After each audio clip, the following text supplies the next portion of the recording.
नमस्कार मंडळी, मी वैशाली तुम्हा सर्वांचे पुन्हा एकदा स्वागत करते माझ्या KSD कुकिंग विथ फन या यूट्यूब चॅनलमध्ये एका नवीन रेसिपीसोबत।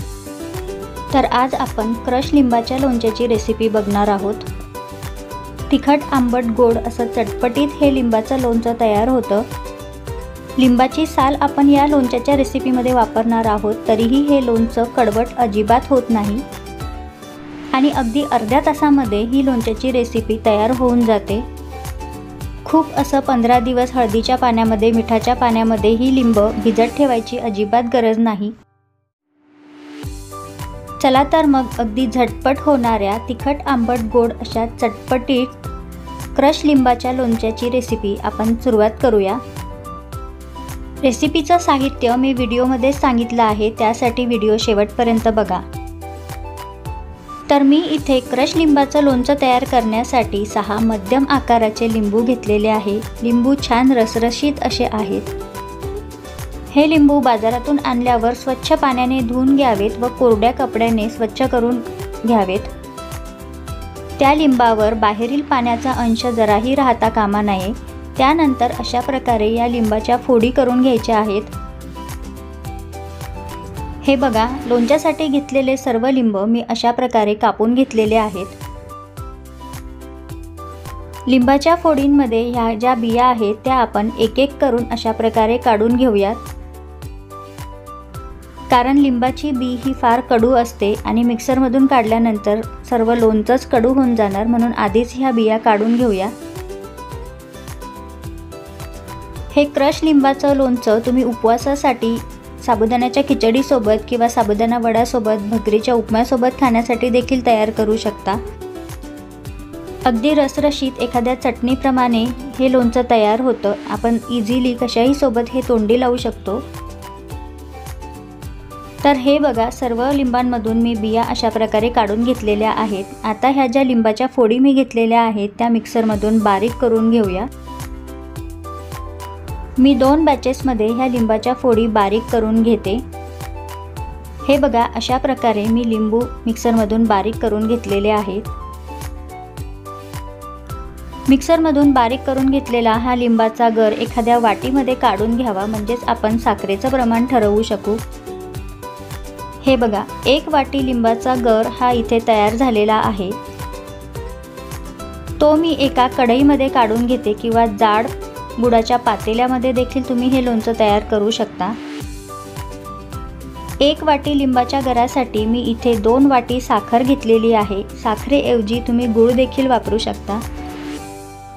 त्यानुसार लिंबाच्या अंदाजानुसार चवीपुरतं मीठ,